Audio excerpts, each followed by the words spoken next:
Right breaking news చూస్తున్నాం. Aghori alias Srinivas Mokila police stations కి కస్టడీలోకి ఆయన తీసుకున్నట్టు కూడా తెలుస్తోంది. అయితే ఇంతకీ ఎందుకు కస్టడీలోకి తీసుకున్నారు అనేది ఒక్కసారి కనుక చూసుకున్నట్లయితే ప్రెసెంట్ తను యూజ్ చేస్తున్న కార్ కావచ్చు, ఆర్ఎల్స్ తన బ్యాంక్ బ్యాలెన్స్లు కావచ్చు, లేకపోతే పూజలు చేస్తానని చెప్పి చాలా మంది దగ్గర తన డబ్బులు తీసుకున్న ఈ యొక్క మొత్తం కూడా మనం చూస్తూ ఉన్నాము. అయితే వీటన్నిటికీ కూడా సంబంధించి తను క్లారిఫికేషన్ ఇచ్చుకోవాలి. ఆ కార్ ఎవరు ఇచ్చారు, లేకపోతే తన అకౌంట్లోని 2 కోట్ల పైగా తన అమౌంట్ ఉంది అని చెప్పి కూడా ఇప్పటికీ బయటకు అందుతున్న సమాచారం. మరి ఈ డబ్బంతా కూడా ఎవరు ఇచ్చారు, ఎక్కడి నుంచి ఇచ్చారు, తను ఏమేం పూజలు చేస్తే ఈ డబ్బంతా కూడా తన అకౌంట్లోకి వచ్చింది, అలాగే ఎంతమంది అమ్మాయిల్ని మోసం చేశాడు, ఎంతమందికి పూజలు చేస్తానని చెప్పి ఎంత డబ్బులు తీసుకున్నారు అనే దానిపైన విచారణ కొనసాగుతుంది. అయితే 2 రోజుల పాటు శ్రీనివాస్ని మోకిలా పోలీస్ స్టేషన్ కస్టడీలోకి తీసుకున్నట్టు కూడా తెలుస్తోంది.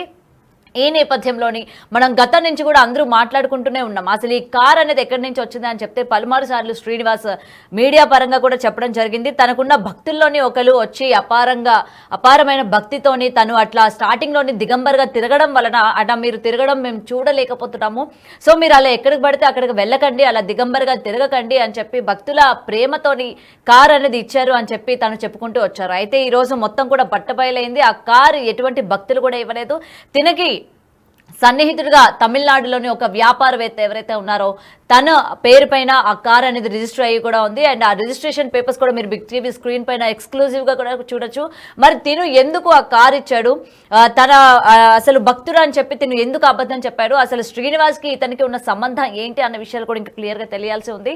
అయితే కస్టడీలోకి తీసుకున్న తర్వాత అసలు పోలీసులు కేవలం తన అకౌంట్లో ఉన్న డబ్బుల గురించి, లేకపోతే ఈ కారు వివరాలే అడగబోతున్నారా, లేకపోతే ఇంకేమైనా అడిగే అవకాశాలు ఉన్నాయా అనే దాని గురించి మనం క్లియర్గా తెలుసుకునే ప్రయత్నం చేద్దాం. రైట్, ఫోన్ ఇన్లోని ఆజాద్ అడ్వకేట్ని తీసుకుందాం. రైట్,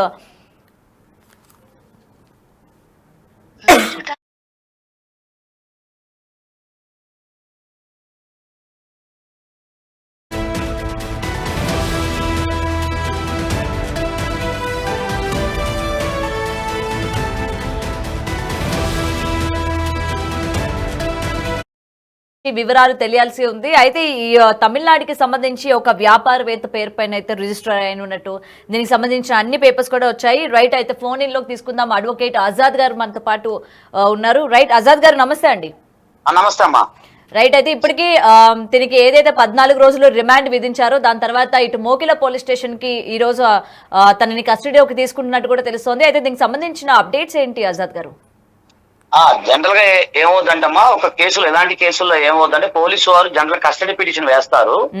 దాన్ని విచారించిన కోర్టు వారు ఎవరైతే అక్యూజర్ ఉన్నారో వాళ్ళకి ఇన్వెస్టిగేషన్ పర్పస్ అంటే నెక్స్ట్ వాళ్ళు ఛార్జ్ షీట్ ఫైల్ చేయాలి, దీనికి సంబంధించిన ఇంకా ఇన్వెస్టిగేషన్ కొనసాగించాలి. కాబట్టి ఆ కస్టడీ పిటిషన్ అనేది సహజంగా ప్రతి కేసులో వేస్తుంటారు. ఇలాంటి కేసుల్లో వేసినప్పుడు కోర్టు వారు కస్టడీ 2 days పోలీసు వారికి ఇస్తారు. అది జనరల్ గా ఇంకా ఏదైనా అవసరం అయితే నెక్స్ట్ పోలీసు వారు దాన్ని ఎక్స్టెన్షన్ చేసుకుంటారు.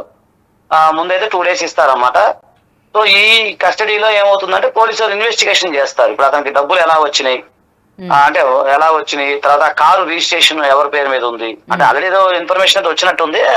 అసలు మామూలుగా లీగల్ గా ఎక్కడి నుంచి వచ్చింది, అతనికి డబ్బులు ఎలా వచ్చినాయి, ఈ అకౌంట్లు ఎలా వచ్చినాయి, అలాగే ఇప్పుడు ఇతను 10 లక్షల రూపాయలు తీసుకున్నాడు కదా, అవి దానికి సంబంధించినవి.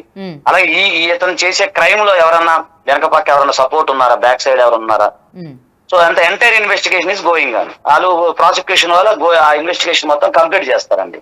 కంప్లీట్ చేసి అతని ద్వారా ఇంకేదైనా వివరాలు రాబట్టుకుంటే రాబడతారు. ఈ క్రైమ్ లో ఎవరన్నా ఉంటే మాత్రం వాళ్ళు కూడా పిలిపిస్తే ఇన్వెస్టిగేషన్ చేస్తారండి. ఓకే, సో ఆల్రెడీ కేవలం 2 రోజులు మాత్రమే కస్టడీ అన్నట్టు తెలుస్తోంది. ఒకవేళ ఈ 2 రోజుల్లో కూడా శ్రీనివాస్ ఏదైనా పోలీసులు అడిగిన దానికి సమాచారం కనుక ఇవ్వనట్లు అయితే ఇంకా పొడిగించే అవకాశాలు ఉన్నాయి? ఉంటదండి. దాని అంటే వాళ్ళు ఇచ్చిన సమాచారము తర్వాత సరైన ఇంకా ఇన్వెస్టిగేషన్ ఇంకా సరిపోకపోతే ఎక్స్టెన్షన్ పిటిషన్ వేసుకుంటారు. వేసుకున్న మళ్ళీ దాన్ని కోర్టు వారు విచారించి మళ్ళీ 2 days తర్వాత 3 days అట్లా ఎక్స్టెన్షన్ చేసే అవకాశం ఉంటుంది. అండ్ ఇంకొకటి ఆజాద్ గారు, ఇప్పుడు రాధా కేసు మీరే టేక్ ఆఫ్ చేస్తున్నారు కాబట్టి ఇక్కడ అయిపోయిన తర్వాత మళ్ళీ కరీంనగర్ లో కూడా అతను అటెండ్ అవ్వాల్సి వస్తుంది.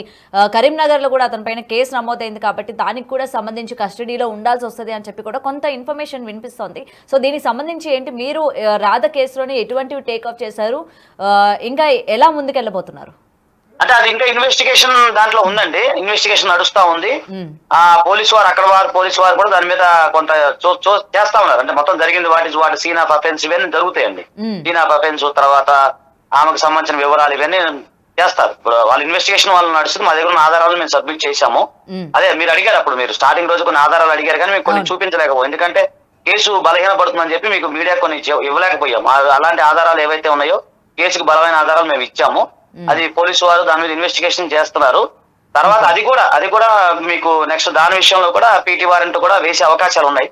ఆ వేసి అతన్ని మళ్ళీ అక్కడ జైలుకి కూడా తరలించే అవకాశాలు కనబడతా ఉన్నాయి. అది ప్రొసీజర్ లో భాగం అదంతా. ఇప్పుడు రాధ కేసు తీసుకున్నారా అండి పోలీసులు? తీసుకున్నారు. దాని మీద ఇన్వెస్టిగేషన్ అయిపోతుందండి. నాకు తెలిసి ఇవాళ రేపు మరి అది కూడా ముందుకెళ్తుంది. అయితే కొంత గోప్యత ఉండాలి కదా. ఇదివరకు లాగా మనము ఆమెని అప్పటి వరకు కూడా ఆమెకి అంటే లీగల్ పరిధిలో ఆమె రాలేదు కాబట్టి ఆమె పేరు వాడాల్సి వచ్చింది. ఇప్పుడు మనం బాధితురాలుగానే మాట్లాడాలి. ఎందుకంటే ఒక లీగల్ పరిధి వచ్చేసింది కాబట్టి మనం ఒక బాధితురాలుగానే మనం చూడాలి. సో దీనికి సంబంధించి కేసు కొంచెం ఇన్వెస్టిగేషన్ దశలో ఉంది కాబట్టి కొంత పోలీసు వారి గోప్యత అనేది పాటిస్తారు కామన్ గా. నేనే అడిగినా కూడా నాకు ఎవరు తర్వాత ఇది అయిపోయిన తర్వాత వాళ్ళే మనకి దానికి సంబంధించిన ఎఫ్ఐఆర్ కానీ అవన్నీ డీటెయిల్స్ వస్తే నేను మీకు ఖచ్చితంగా మీకు సపోర్ట్ చేస్తాను. ఓకే రైట్ ఆజాద్ గారు, అయితే తిరిగి అకౌంట్స్ కావచ్చు, అకౌంట్స్ హ్యాండిలింగ్ కావచ్చు, లేకపోతే ఇవన్నీ కూడా గతంలో చెప్తూ వచ్చాడు శ్రీనివాస్ తాను చదువుకోలేదని చెప్పి, లేకపోతే ఇవన్నీ కూడా మరి బయట నుంచి తిన అకౌంట్స్ అవన్నీ కూడా ఎవరు హ్యాండిల్ చేస్తున్నారు, లేకపోతే వీళ్ళ ఫ్యామిలీ మెంబర్స్ ఇన్వాల్వ్మెంట్ ఏమైనా ఉందా అనే దానిపైన ఏమైనా సమాచారం ఉందా ఆజాద్ గారు? అంటే చదువుకోలేదు అనేది కాదండి. ఎందుకంటే నాకున్న అనుభవం, అంటే నాకున్న ఎక్స్పీరియన్స్ నేను మీకు చెప్తున్నాను.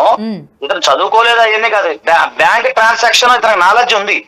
ఎందుకంటే మనం చూసాము ఆమె దగ్గర 3 లక్షలు ఎలా తీసుకున్నాడు, ఈమె దగ్గర 3 లక్షలు ఎట్లా తీసుకున్నాడు, దాన్ని ఎలా వాడుకున్నాడు, ఫోన్ పే, తర్వాత అతను ఫ్యాన్సీ నెంబర్స్ ఇవన్నీ కూడా మనం చూస్తా ఉన్నాం.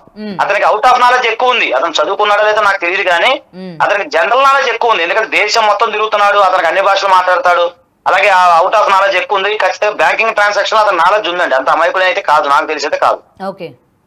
దీనిపైన ఇంకా చేస్తున్నారు. ఇంకెవరో తమిళనాడులో సంబంధించి, అంటే నాకు తెలియదు, నిన్న మొన్న నేను న్యూస్ చూస్తే తమిళనాడులో సంబంధించిన ఎవరో ఉన్నారు పొలిటీషియన్ అని చెప్పి మీరే అంటే ఏదో ఛానల్ మొత్తం చూశాను. ఏ ఛానల్ నాకు తెలియదు కానీ ఏదో ఛానల్ చూశాను వాళ్ళు ఉన్నారని. తర్వాత ఇది ఎవరో పేరు మీద ఉందని చెప్పేసి, కారు వేరే వాళ్ళ పేరు మీద ఉందని చెప్పేసి. తర్వాత ఇంకొక విషయం చెప్పాలమ్మా మీకు, నాకు తెలిసిన సమాచారం మేరకు అంటే ఇంకా కొంతమంది బాధితులు ముందుకు రాలేదు. మనకు తెలిసిన బాధితులు ఎవరైతే ఉన్నారో వారు కొంతమంది ఇప్పుడు ఎవరైతే మేము కేసు మా క్లయింట్ ఎవరైతే ఉన్నారో వాళ్ళ టచ్ లో ఉన్నారు. సో వాళ్ళకైతే వాళ్ళ పేర్లు బయటకు రాకూడదు, వాళ్ళు బయటకు చెప్పట్లేదు. వాళ్ళు చెప్పేది ఏంటంటే ఆ త్రిశూలాలు ఏవైతే 2-3 త్రిశూలాలు వాళ్ళే తయారు చేయించినట్టు. ఓకే, అంటే ఇప్పుడు శ్రీనివాస్ చేతిలో ఉన్న త్రిశూలం అంటున్నారా? అవునండి, త్రిశూలాలు ఇతను వేరే వాళ్ళ దగ్గర తీసుకున్నాడండి. తర్వాత స్టిక్కర్స్, కారు మీద స్టిక్కర్స్ ఇవన్నీ కూడా వేరే బాధితులు ఉన్నారు. దానికి వేరే బాధితులు కూడా ఖర్చు పెట్టారంట. అవి వాళ్ళు ముందుకు రమ్మంటే లేడీసేనండి. లేడీస్ అంటే భార్య భర్తలు అనేది తెలుస్తా ఉంది. అది అటు సైడే అండి, వాళ్ళూరు సైడే. అది నాకు ఆ ఏరియా నాకు తెలియదు, కరీంనగర్ తప్ప పేర్లు అవి గుర్తురావు నాకు. ఏదంటారు ఆ ఏరియా, పెద్దపల్లి ఏదో కరీంనగర్, అదే ఆ ఏరియా మొత్తానికి. వీళ్ళుండే ఏరియా ఏంటంటే వీళ్ళుండే ఏరియా ఏదో ఉంది, ఆ ఏరియా సంబంధించిన వ్యక్తులు అనేది తెలుస్తుంది మొత్తం మనకి.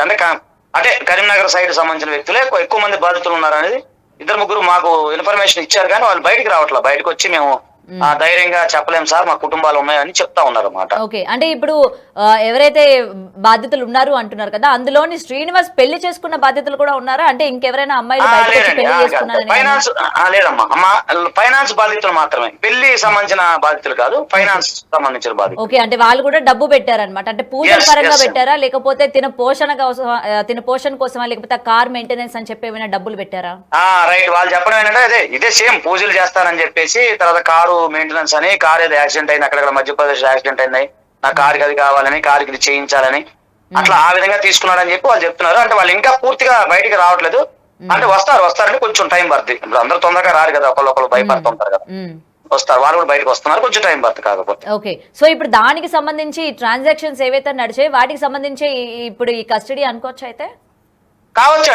దానికి సంబంధించిన కాదండి. అంటే నేనేమనుకున్నా అంటే ఇప్పుడు నాకు పోలీసు వారు ఎట్లా ఇన్వెస్టిగేషన్ చేస్తారో అనేది వాళ్ళ దాన్ని బట్టి జరుగుతుంది. అంటే ఈ ట్రాన్సాక్షనా, నెక్స్ట్ ట్రాన్సాక్షనా, ఇతని పైన చాలా ఎలిగేషన్లు ఉన్నాయి, వేరే వాళ్ళ దగ్గర డబ్బులు ఉన్నాయి, వీటి మీద చేస్తారనేది నేను అనుకుంటున్నాను. అలాగే తర్వాత మీరు అన్నట్టు ఇందులో ఇవి కూడా రావచ్చు కదా బయటికి. ఇప్పుడు నేను అతనికి డబ్బులు పంపించాను అనుకోండి, అతని ట్రాన్సాక్షన్ కూడా నా నెంబర్ కూడా వస్తుంది కదా. సో ఆ విధంగా మరి పోలీసు వారు నెక్స్ట్ వాళ్ళు ఎట్లా తీసుకెళ్తారనేది మనం వెయిట్ చూడాలి. అది మనం ఎట్లా తెలిసింది, మనం వాళ్ళు ప్రాసిక్యూషన్ ఇన్వెస్టిగేషన్ అనేది మనం గెస్ చేసి చెప్పలేము. కాకపోతే ఒక ఎక్స్పీరియన్స్ అడ్వకేట్ గా నేను చెప్పగలుగుతాను, ఇది ఇలా జరుగుతుందని చెప్తాను, కానీ ఎగ్జాక్ట్ అనేది మనం చెప్పలేం కదండి. ఓకే, సో ఇప్పుడు అందరూ కూడా వెయిట్ చేస్తున్నారు. ఇప్పుడు 14 రోజులు రిమాండ్ అయిపోయిన తర్వాత శ్రీనివాస్ ఏమైనా వదిలి పెట్టేస్తారా, లేకపోతే ఎటువంటి కేసులు పడతాయి, ఎన్నేళ్ళు జైలు శిక్ష పడుతుంది అని చెప్పి కూడా చాలా మంది దీని గురించి కూడా మాట్లాడుతున్న పరిస్థితి కూడా ఉంది. సో దీని గురించి ఏం చెప్తారు? అవునండి. ఇప్పుడు 14 అనేది జనరల్ 14 డేస్ అనేది జనరల్ రిమాండ్ అండి. అది ఏ కేసులైనా ఆనరబుల్ కోర్టు వారు 14 డేస్ రిమాండ్ ఇస్తారు. అంతమంది బెయిల్ రాదు. ఆ బెయిల్ వీళ్ళు వేసుకోవాలి. బెయిల్ వేసుకున్న తర్వాత కోర్టు వారు విచారించి ఎప్పుడైతే బెయిల్ వచ్చిన తర్వాత మాత్రమే ఆ షూటింగ్ సబ్మిట్ చేసిన తర్వాత అతను రిలీజ్ అయ్యే అవకాశం ఉంటుంది తప్ప 14 డేస్ తర్వాత మళ్ళీ ఆయన కోర్టుకు రావాలి. కోర్టు వాళ్ళు అటెండ్ అయిన మళ్ళీ ఒక డేట్ ఇస్తాను. అది డేట్లు కామన్ గా పడతా ఉంటాయి. ఈ లోపల మేము మా కేసు కూడా ముందుకు వస్తే అక్కడ కూడా మేము అటెండ్ చేయించే అవకాశాలు ఉంటాయండి. ఓకే, మీరు రాధ చేత ఎటువంటి కేసులు పెట్టించారు అంటే ఇవన్నీ కూడా బలపడ్డానికి ఇటు తన ద్వారాగా బాధితులు కూడా ఉన్నారు కాబట్టి, మోసపోయిన అమ్మాయిలు ఉన్నారు కాబట్టి ఎటువంటి కేసులు పెట్టారు, ఆ కేసులపైన ఎటువంటి చర్యలు అంటే ఎన్నేళ్ళు జైలు శిక్షలు పడే అవకాశాలు ఉన్నాయి, అంటే వాటి యొక్క ప్రభావం? అవునండి, మీరు చెప్పినట్టు ఇప్పుడు ఆల్రెడీ మేము గతంలో కూడా మీడియా సమావేశంలో మీరే ఉన్నారు, మీకే చెప్పాం, అందరికీ చెప్పాం. ఒక లైంగికంగా ఒక మహిళల పైన మోడెస్టీ ఆఫ్ ఉమెన్, లైంగిక దాడి, ఆర్థిక కారణాలు, బెదిరించటం ఇవన్నీ కూడా ఉన్నాయి. సో ఇవన్నీ రీత్యా చూసుకుంటే ఇప్పుడు బిఎన్ఎస్ కొత్త చట్టం ప్రకారం అయితే 20 years వరకు జైలు శిక్ష పడే అవకాశం ఉంటుందండి ఒక మహిళ పైన. అవునండి, బిఎన్ఎస్ ప్రకారం చెప్తున్నా, కొత్త యాక్ట్ లో ప్రకారం ఒక మహిళలకు సంబంధించినవి ఏదైనా సరే అసాంఘిక లైంగిక కార్యకలాపాలు చేసినప్పుడు ఆ చట్టం ఏం చెప్తుంది అనేది నేను మీకు చెప్తున్నా. ఇప్పుడు ఇతనికి ఎంత శిక్ష పడతారో నేను కాదు కదా చెప్పేది, కోర్టులు ఉన్నాయి, ప్రొసీజర్ అదంతా పెద్ద ప్రొసీజర్ ఉంటుంది.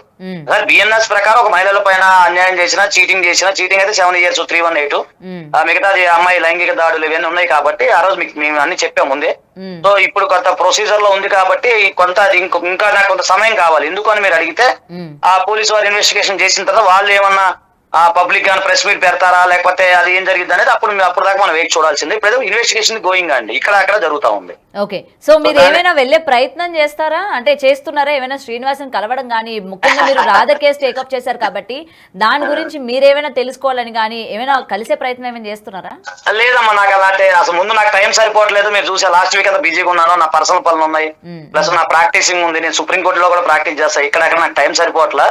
ఏదంటే ఆమె ఒక అన్యాయం జరిగింది, మన దగ్గరకు వచ్చారు, మనం ఆమెకి చేసాం తప్ప అంత తీరిగా సమయం లేదు తల్లి. అంటే మా జూనియర్స్ ఉన్నారు, ఏదైనా ఉంటే రాధిక గారికి వాళ్ళు టచ్ లో ఉన్నారు, వాళ్ళు ఏదన్నా గైడ్ లైన్స్ ఇస్తున్నారు తప్ప మేము వెళ్ళి కలిసి అంత టైము ఓపిక లేదమ్మా, అసలు అంత లేదు, అసలు అవకాశాలు లేవు, జీరో. అదండి అన్యాయం ఒకటమ్మా గౌతమి గారు, ఎక్కడైతే అన్యాయం జరిగిద్దో ఆజాద్ అక్కడ ఉంటాడు.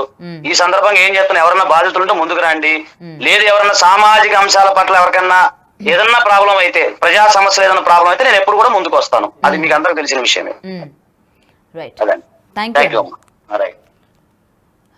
రైట్, అయితే విన్నాం కదా, ప్రెసెంట్ ఇటు 2 రోజులు కస్టడీయే కాకుండా అటు కరీంనగర్ లోని ఎక్కువ శాతం శ్రీనివాస్ బాధితులు ఉన్నారని అయితే చెప్తూ ఉన్నారు. అయితే ఇది కేవలం దీనికి డబ్బు ఎవరెవరు ఇచ్చారు అంటే ఇటు పూజల పేరుగా కావచ్చు, లేకపోతే తన కార్ పాడైందని, లేకపోతే పెట్రోల్ అని చెప్పి ఇలా ఏవైతే కార్ పేరు చెప్పి కొంతమంది దగ్గర అంటే భక్తులు అని చెప్పి ఎవరైతే వస్తూ ఉన్నారో వాళ్ళ దగ్గర కూడా డబ్బులు తీసుకున్నారని కూడా చెప్తూ ఉన్నారు. మరి ఇక్కడ కరీంనగర్ సైడ్ ఎక్కువ శాతం ఈ బాధితులు ఉన్నారు కాబట్టి అసలు వాళ్ళు ఎవరు, ఎంతెంత డబ్బులు శ్రీనివాస్కి ట్రాన్స్ఫర్ చేశారు, అసలు ఏమని చెప్పి శ్రీనివాస్ అడిగాడు, లేకపోతే కేవలం పూజల కోసం తీసుకున్నాడా, ఆరెల్స్ లేకపోతే ఇది కారు పాడైందని కానీ ఇంకేమైనా కారణాలు చెప్పి ఏమైనా డబ్బులు తీసుకున్నారా అనే దానిపైన కూడా ఇంకా క్లియరెన్స్ రావాల్సి ఉంది. అయితే ప్రెసెంట్ ఇటు మోకిలా పోలీస్ స్టేషన్లోని 2 రోజుల కస్టడీకి అయితే తను తీసుకోవడం కూడా జరిగింది. అండ్ కేవలం ఇటు బండి గురించి అంటే ముఖ్యంగా ఇటు కార్ గురించి, అలాగే తన బ్యాంక్ బ్యాలెన్స్లు కూడా ఇప్పటికే వినిపిస్తూ ఉన్నాయి, 2 కోట్ల వరకు ఉన్నాయని చెప్పి. సో వీటన్నిటి గురించి కూడా విచారించిన తర్వాత అసలు నిజాలు ఏంటన్న విషయాలు పోలీసులు తెలియజేస్తారు.